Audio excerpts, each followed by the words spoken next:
Kanegosyo, ito na po yung ating na boneless na bangus. Ayan na po yung itsura niya, guys.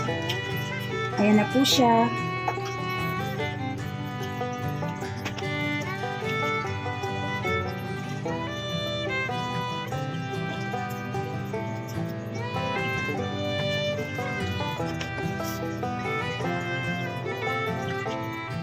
Ayan po yung ating iihawin na boneless bangus.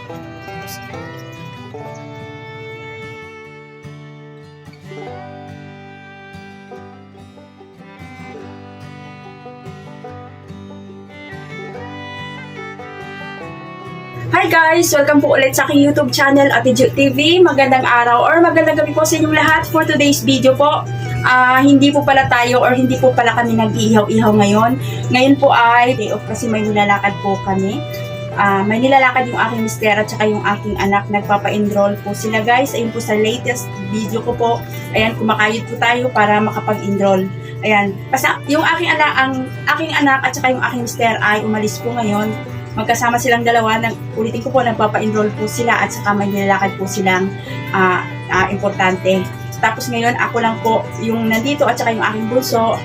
Samahan niyo po ako para hindi po masayang yung ating araw or yung ating oras. Samahan niyo po ako at magbo-boneless po tayo ng bangus para po bukas. Ngayon po pala ay weekend or Friday.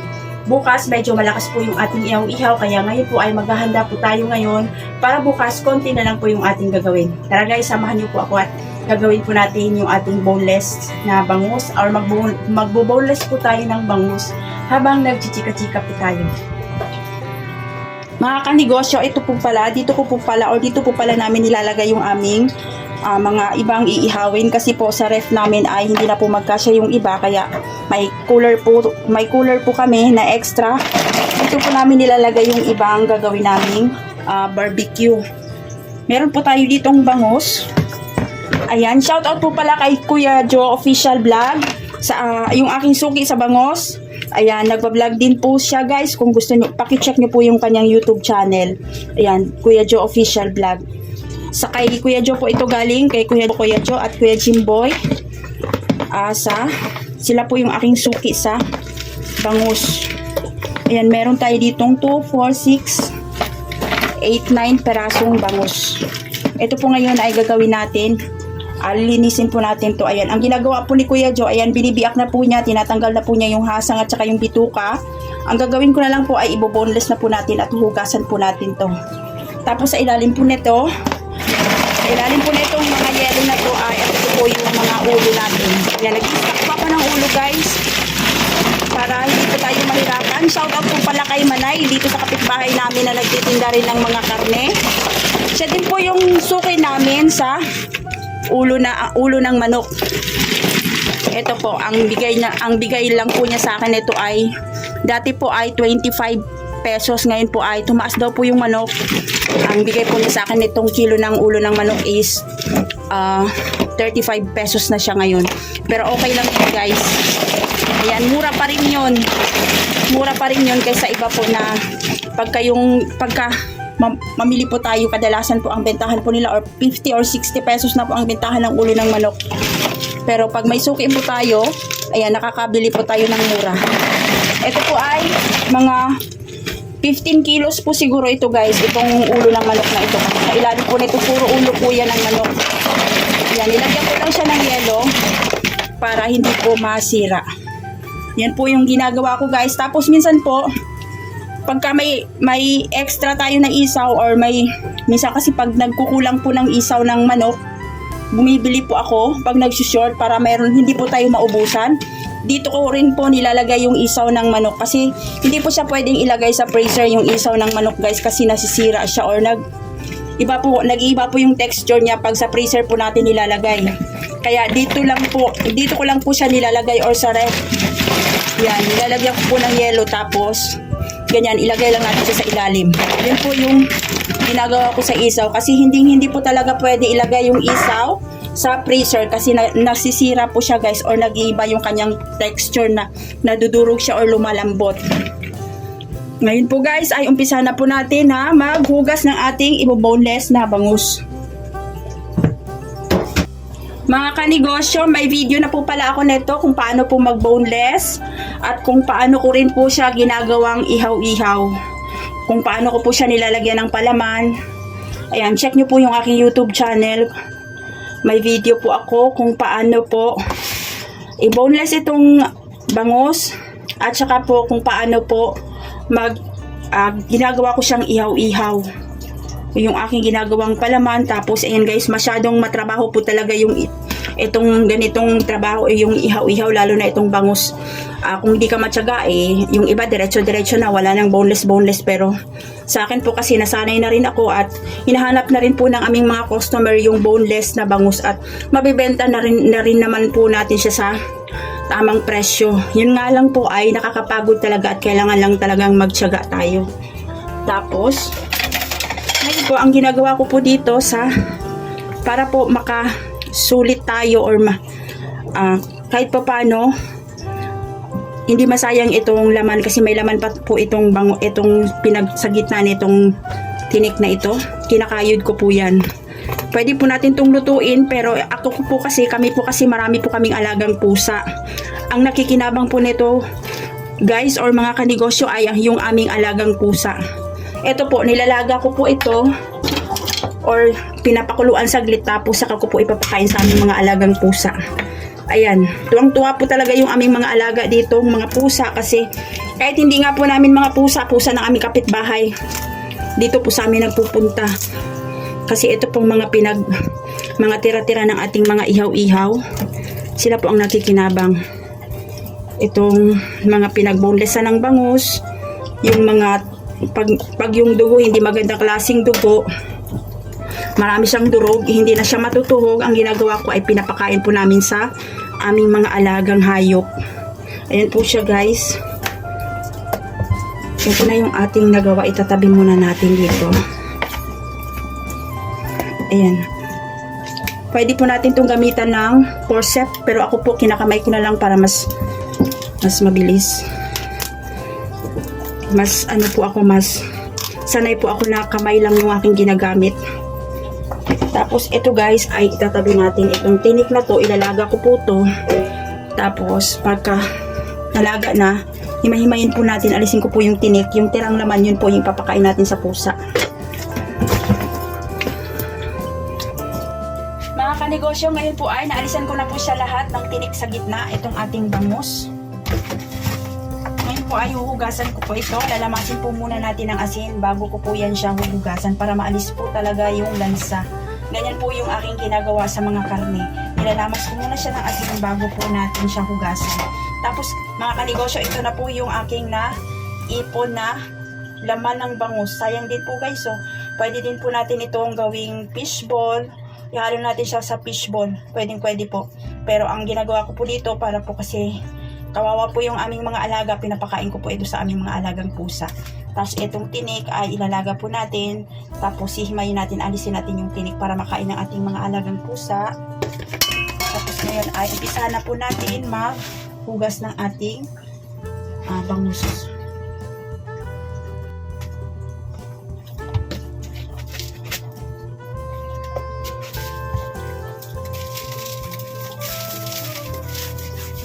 Yan guys, hinihiludan ko muna siya ng asin para maalis po talaga yung lansa.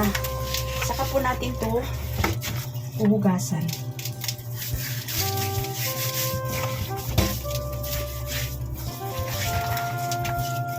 Isa-isahin lang natin. At sayado po talaga ako sa asin guys, kasi yun po yung ginagawa kong panghugas or pang lama sa aking mga karne, sa mga karne na aking ginagawa. Pero okay lang, mura lang naman yung asin. Ang importante po ay hindi po malansa yung ating mga ihaw-ihaw.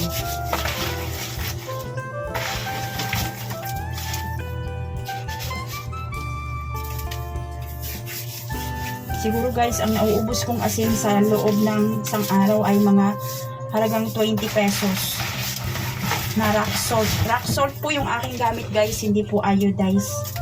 Ito po siya. Ito po, meron po kasi dito sa amin, ayan, 5 piso po. Itong ganito, mura lang.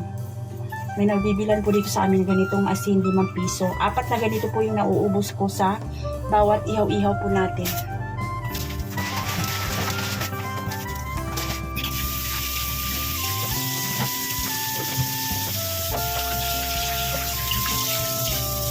Yan, aalisin lang natin yung mga yung parang dugo sa gitna na naiipon. Sinaalis ko po yan. Yan po ay malangis na.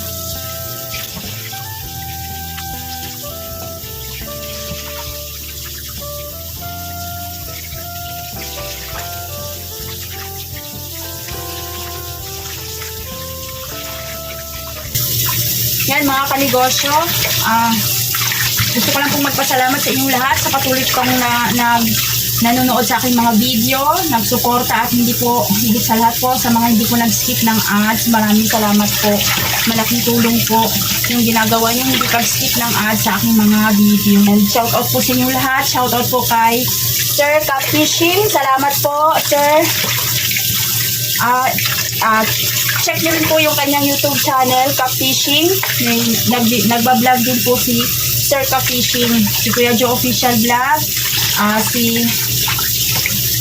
Sir Albert Cularina. Check nyo rin po yung kanyang YouTube channel. Maraming salamat po sa inyong lahat. Kay Ma'am Miss Batanggenia Vlog, maraming salamat po ma'am sa patuloy niyo pong pagsuporta sa aking YouTube channel at panonood niyo po sa aking video. Sa inyo pong lahat, maraming salamat. God bless po sa inyong lahat at ingat po kayo, nawa po pagpapalain po kayo ng ating may kapahigit. Sa lahat po sa mga nagninegosyo ng ihaw-ihaw, tsaga-tsaga lang po talaga. Ganun po, matindi po yung itong pag-ihaw-ihaw ko po na to. Noong 2009 po ako nag-uumpisa, hindi po kagad ganito yung aking ginagawa paunti-unti. Kailangan tsaga-tsaga lang talaga. May mga times na gusto mo lang sumuko, pero ayan, patuloy lang tayo, tuloy lang. Huwag sumuko. Kaya po sa awa po ng Diyos, ito po yung aming bread and butter sa aming pamilya. Itong aming pag-ihaw-ihaw guys. Dito po namin kinukuha lahat kasi magkatuwang po kami ng aking mister dito sa pag-ihaw-ihaw. Kanegosyo, ayan na po yung ating nahugasan na bangus na ating iboboneless. Nilalagay ko lang po siya sa strainer para po siya ay makatulo. So, ayan po ay iboboneless na po natin yan. Mga kanegosyo, ngayon po ay umpisahan na po natin mag-boneless ng bangus. Habang tayo po ay walang ihaw-ihaw ngayon para hindi po masayang yung ating oras sa sinasabi ko nga po kanina. Yan po, gamit po natin ay forceps. Ito po guys, nabibili po ito sa Mercury Drug, sa mga drugstore na malalaki. Ito pong ginagamit kong pang boneless ng bangus. Forceps at saka gunting. Kailangan po natin ng gunting para po alisin itong natitirang tinik dito sa may gilid, sa may silik ng bangus. Tapos itong forceps. Yan guys, ito po yung aking ginagawa. Para po hindi masayang yung ating araw ngayon ulitin ko lang po. Sayang po kasi at saka po pagkasanay ka na pong may ginagawa, parang ano po sa katawan pag walang ginagawa, pag nasanay ka na pong nagtatrabaho. Tawag sa Bisaya niyan, laay ba? Laay or nabuboring ka pagka wala kang ginagawa. Pag sanay ka na may trabaho talaga. Lagay po natin dito yung ating pinagbuntisan. Yan, ihahalo ko po dito. Para po, pakuluin po natin yan mamaya. Ilalaga natin para sa ating mga pusa. Yan guys.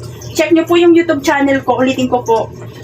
May video po kung paano po gagawin yung kung paano po mag-boneless ng bangus. At kung saang parte po ng bangus ang kanyang mga tinik or kanyang saan tayo dapat kukuha ng mga saan natin siya banda i-boneless kasi may ano po ito guys, may parang linya yung bangus kung saan lang po yung tinik niya nakasiksik. Yan po mga kanegosyo. At ulitin ko po ngayon, thanks God at nahabol po namin yung pang tuition fee ng aming college. Ayan, third year college sa aking anak. Ngayon po ay second semester. Last class enrollment na po kasi ngayon. Kaya yun guys, dun sa latest video ko po sa inyo, araw-araw kumakain po talaga tayo para mahabol po natin yung tuition fee ng ating college. Kasi guys, mahirap pag i-installment po. Pwede naman po siyang installment, mag-down payment ka lang, pero may tubo siya. Kaysa i-cash mo, wala siyang tubo at wala kang intindihin na buwan-buwan na iisipin mo na magbabayad tuwing exam, magbabayad ka kasi na-cash mo na siya kahit papano. Ayan, maraming salamat at unang-una nagpapasalamat ako sa ating Panginoon. At ayun, itong sa aming mga customer din na patuloy na tumatangkil sa aming ihaw-ihaw. Dahil po dito sa pag-ihaw-ihaw, ayan, nakapag-enroll yung aking anak. Ayan, ito po talaga guys yung aming kinukuhaan ng pang araw-araw at pagpapaaral sa aming mga anak. Itong pag-ihaw-ihaw namin na to.